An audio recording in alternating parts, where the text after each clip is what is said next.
sponsor. And Laura is from Mapleview Manor, and they have been very generous. I want to just introduce her. Laura, thank you, Laura. The food was from ABC Trattoria Pizzeria. The menu is on the table, as well as a few business cards. The owners are Albanians from Rocky Hill. Their son, Arbor, who's about 6'2", is friends with my son, Joey. So that's how I got introduced. I hope I say your name right. Korchari? That's one of those things, if you look at it, you will never miss it. But most of the people look at it and they go, Korchari? So, you said it. I said it perfect, all right. Well, I've done this one about 6 or 7 times at other senior centers close to Ellington. I'm from Ellington, Connecticut.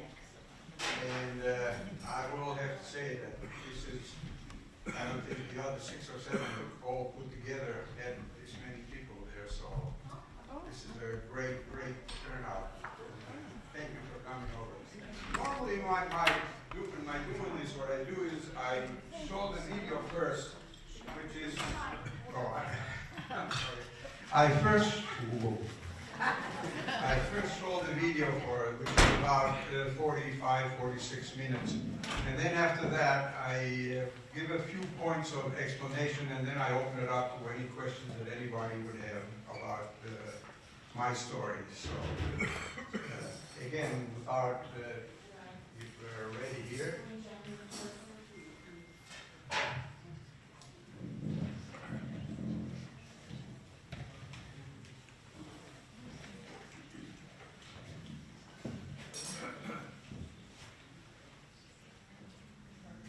It's a video that I was telling somebody earlier. When I first came to the United States in 1960, came to the United States in 1966, and at the time, almost nobody had ever heard of Albania, where it was or what it was. And whenever somebody would ask me where I'm from, I would say I'm from Albania. And the very next question was, where is that? And I didn't speak English, so I couldn't explain it. So I finally got tired and I started saying I'm Greek. And they'll say, oh, okay, you know where that is. But the interesting part is that huge majority of people, when I'll tell them I'm from Albania, they would say, oh, you're from New York. So that's my...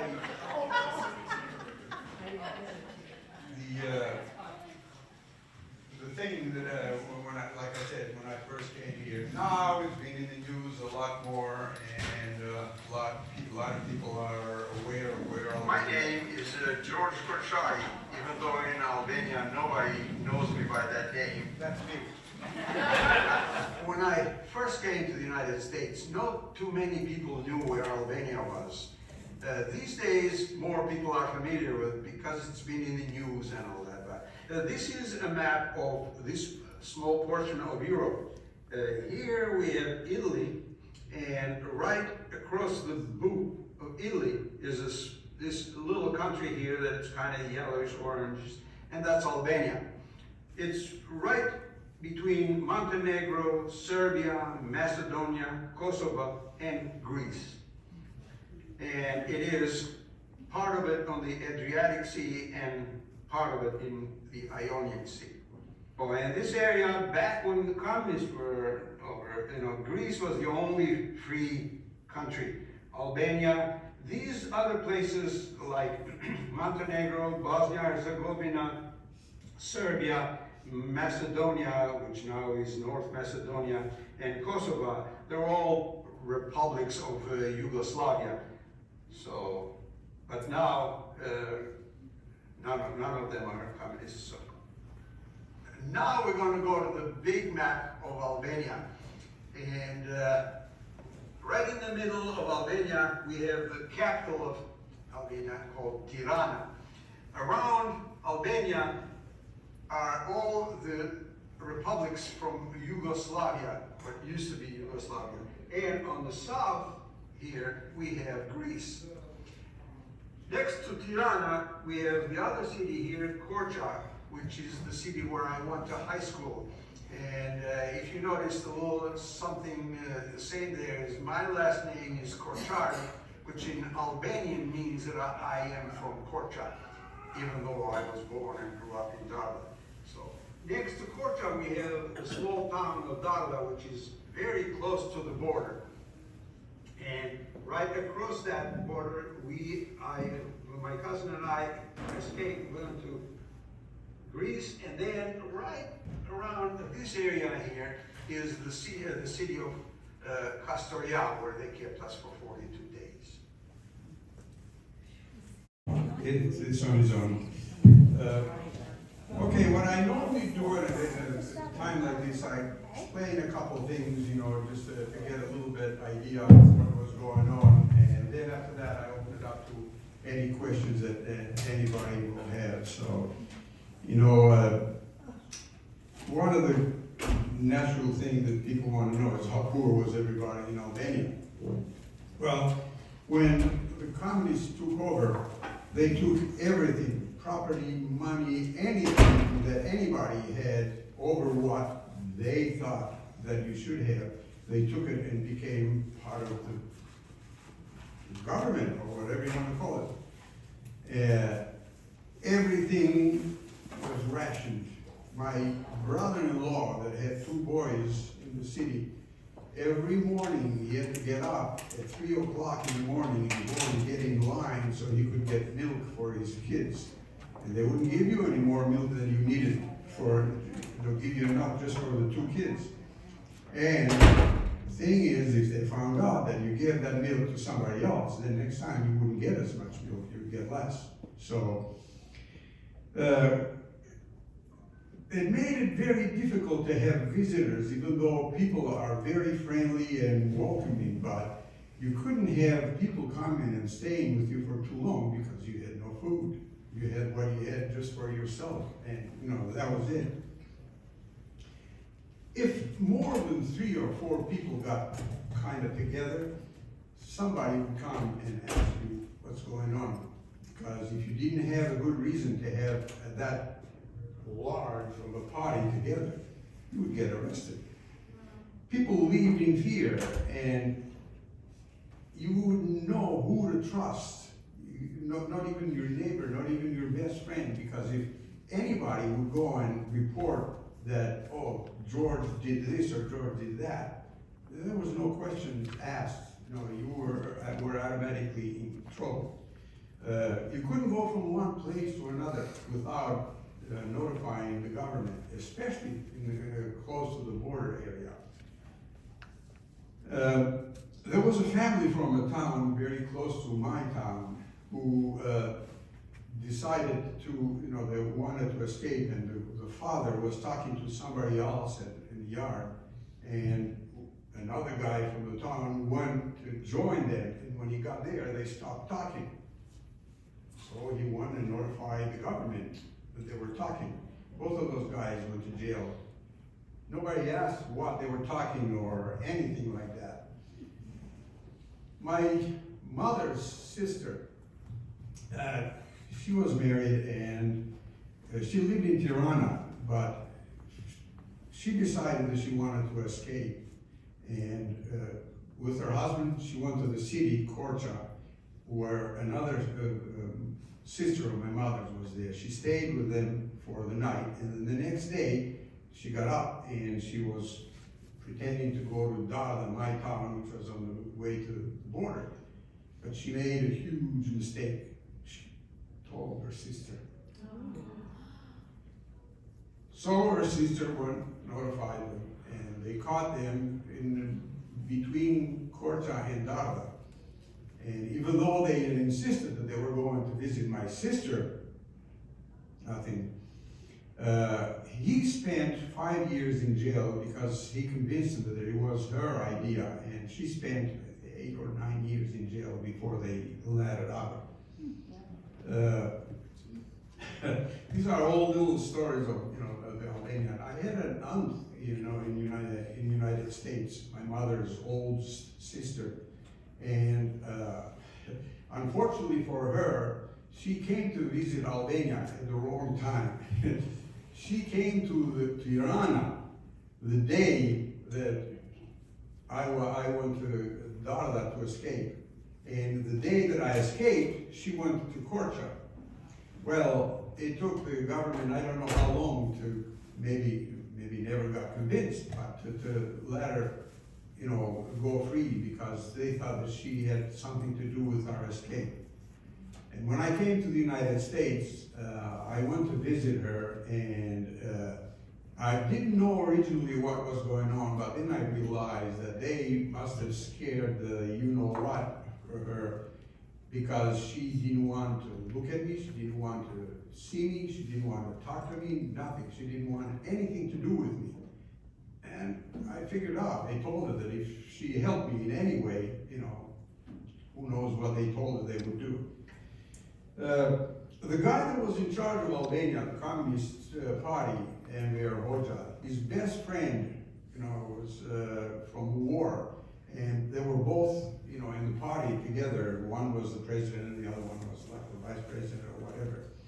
And in 1981, the second guy decided that it's getting a little tough here. Maybe we should be a little bit more lenient and open to other countries like Greece, you know, and Italy and all that.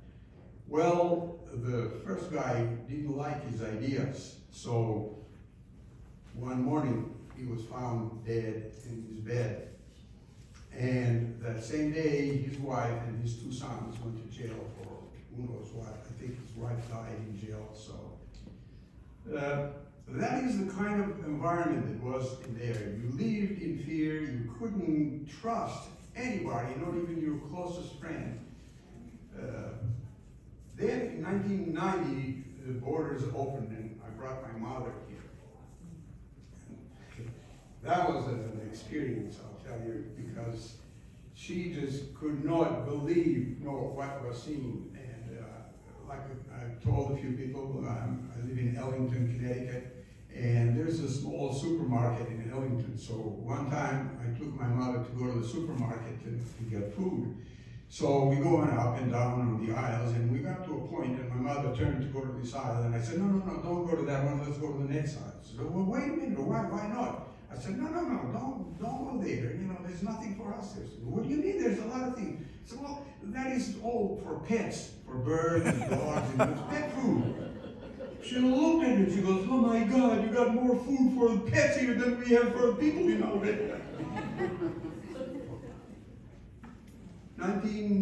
2017, I took my wife to Albania after all these years of bad mouth in Albania, how bad it was and how terrible, and you know, never wanted to see that.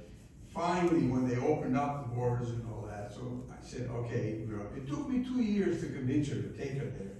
So she finally decided, she says, okay, we'll do it. We went to Albania, and for those of you who don't know Albania, it's a very, very mountainous area. It's all at the end of Alps, you know, but the mountains go all the way to Greece, and goes to the Adriatic, and I don't even see, but the rest of it's all mountains. The whole time that we were there in the car, going from one place to another, my wife was with the feet in the front, therefore, and looking like this on the side over here. She thought she was going to die. Finally, she realized that, well, if I die here, at least I'm going to die with him. So she got a little bit easier. And at one point, we were going from Korchari to the city on the Ionian Sea called Saranda. And at one point, we got to way up in the mountain there. Right on top there, you could see, way down, you could see Saranda and the Adriatic and the Ionian Sea and all that. And the mountains over here were just beautiful. So I stopped the car, we started walking around a little bit. Next thing I know is she's crying. And I said, what's the matter? She said, why are you crying? She said, oh, I don't know if I'm crying because I'm scared or because it's so beautiful. So, anyway, this year I'm going back to Albania, taking my young son to show where I grew up. So that's the story of Albania. Now, if anybody has any questions, will be more. Yeah. You know, I think it would be better if all Americans could hear stories like that. Some people don't realize how absolutely wonderful this country is. And they need to know that we really are lucky to live in the United States of America. Yes. No question. You have no idea how many times I've said that. And when I hear people complaining about the United States, you know what I used to tell them? Hey, get the hell out of here and go to Albania. You know, like, they don't see how it is here. But, no, people have the right, they can do whatever they want to, so. Anyway. Thank you. Yes. When you were in Greece and you said you went to university there, but you only spoke Albanian. I learned Greek. I learned Greek. You learned Greek that quick, huh? Good. I applied at university in, I think it was 8 or 9 months, and I passed some tests, so. Yeah, it's a little tough language, but going to high school in Albania, it was required. I took French for 4 years, and I took Russian for 7 years in Albania. And when I went to Greece at the beginning, we couldn't speak Greek. There was a soldier there that could speak French, and I shocked myself how well I was communicating with the guy in French. Because I took it in school, you know, right? This is the book, this is I go home, you know. No conversation at all. And all of a sudden I'm talking to this guy, I go, whoa. So I think I have a thing for languages, if you want to call it. Because I was in the States for 7 months and I got my license, and at the time there was no licenses in other languages, it had to be in English, so. Where'd you pick up your English? Because you don't seem to have an accent. Oh, I do. It's hidden. I try to hide it as good as well as I can. I spent 2 years in Massachusetts, and then 2 years in the Army, and then 1 year working, and then college. So, like I said, I love languages, and you know, I bet if I have a chance, and not that I want to, but if somebody dropped me in Russia, I bet in a couple months I would be able to communicate with people. So anyway. When you escaped and you were out of Albania and you were in Greece, right? Yeah. Which country did you have to get papers from to then say, oh, I want to go to the United States? Where were you based, and how long did you stay there before you came to the U.S.? Well, like I said, when we escaped, we went to Greece, and then after they interrogated us, we were free, and I went to Athens. We got papers there, Greek papers. I still have the Greek passport and all that, because we were from that part of the country with that was considered part of Greece. So, okay. And, Sorry. and then we came to the United States. I had to wait, and as a matter of fact, normally the rule in the United States is you have to wait for 5 years to get the citizenship, but because I was in the service, I applied while I was in the service, and I got my citizenship in 3 years, so. Yeah. What happened to all the communists that were in your country? Some of them are still there with a different name. Yeah, that's the unfortunate part, people think that all of a sudden, Albania is not communist anymore, but people don't realize that it will take 1, 2, 3 generations to clear that place from all the old, communist people. A lot of them, as a matter of fact, one of the guys that was a president of Albania for a number of years, he was the biggest communist in the Communist Party, but now he's a Democrat.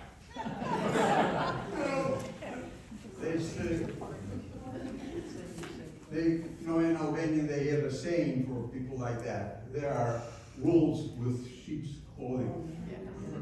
And they are all over the place. I had a kind of a funny experience. The first time I went to like I said, I was really, really afraid to go to Albania. And the first time I went to Greece, I had a cousin there, I visited him, and then from there, I went to Albania with nobody knowing that I was going to Albania, not even my wife. Nobody knew. Just me and my cousin, and not even his wife knew earlier. So the day before we went to Albania, and his wife was going to come, we were going to drive there. So that's the day that I called, and I told my cousin's wife that we were going to Albania. She was totally shocked. I went there, without anybody knowing. Well, as I found out a little bit later, somehow people knew. And I went to a hotel to stay, and I stopped at the bank, I got some money, and when I checked at the hotel, I was so happy to be there and all that. So I said, here, I'll pay now for the 4 nights that I'm going to stay. And she goes, okay, no problem. So I paid her, and I said, can I have a receipt, please? She says, oh, come on. She says, we're family here. You don't need a receipt. So, okay, I'm as happy as I was, okay. Well, as it turned out, after 2 days, when I found out that people knew that I was there, I got scared, and I told my cousin, we're getting out of here. So I went to check out at the hotel, and the girl said, well, you haven't paid. I said, no, I haven't paid, the money. And she said, no, you haven't. And I said, wait a minute, the girl right there was here when I checked in. She knows. I said, remember? Oh, I don't remember. I said, okay, listen, I paid, for the whole thing and all that. She finally calls this guy, the manager, who comes out. And I grew up in there, and I know some of these people. And there was this big guy comes out and said, what is the problem? And I said, this is what's happening. Well, we don't know. And I said, oh boy. I said, here I am in trouble. I said, okay. I said, I'm sorry. So I paid and I got out of there. So unfortunately, you'll find those kind of people still, in different places. But anyway. Wow. Yeah. Where did you finally get your degree in? I went for physics, then I changed to math, and then I graduated. I got my bachelor's in math, and then I got a master's in computer science. So I worked as a software engineer for my whole life. Local here? As a matter of fact, that's what brought me to, where are we? I'm here in Connecticut. That's what brought me to Connecticut. My first job was for Gerber Scientific Instrument in Vernon. Yeah. Yes. Is your wife, where did you meet your wife?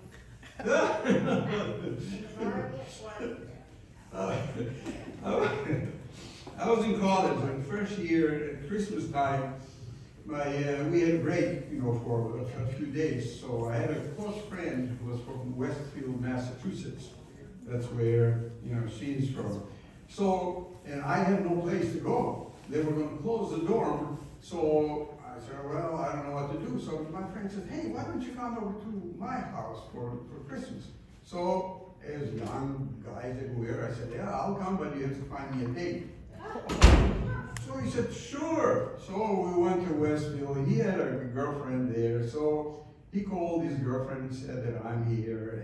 But he said we need a date for my friend that I brought. So she called her best friend, which is Kathy there. And she said, I want you to come and I want you to meet somebody because Dean brought a friend and he's Albanian. And Kathy's response was, I don't want to meet a guy with pink eyes and white hair. And albino. That's how much she knew about Albania. So she lied to my friend's girlfriend, lied to her and says, okay, we won't go and we won't meet him. We'll just go out to a bar and have a drink. And she called my friend and says, okay, we'll meet you there at 8 o'clock. So we go there at 8 o'clock, and sure enough, there is Margie and there's Kathy. We walk in there, and Kathy looks at me, and she turns around like this and headed back on me, never even looked at me. I'm waiting there looking. I said, what's going on here? So I'm going to Dean, my friend. What's happening? He said, I don't know. So we went to the bathroom. I said, I don't understand. What's going on here? He said, I have no idea. I said, well, I'll tell you what. I said, I'll wait one more song. I said, this was a bar. Westville is a college town. So the bar was a college bar, loaded with college kids. So I said, I'll wait one more song, and that's it. I said, after that, I'm getting up to dance with somebody else. I'm headed. Well, somehow, before that other song finished, she turned around. She talked to me. We danced. We went out. She went home that night, and she told her mother that she just met the guy that she was going to marry. Wow. She told me the next day, and I said, that's funny. Apparently she had something because it worked. So that's her story. All right, well, thank you again. Thank you.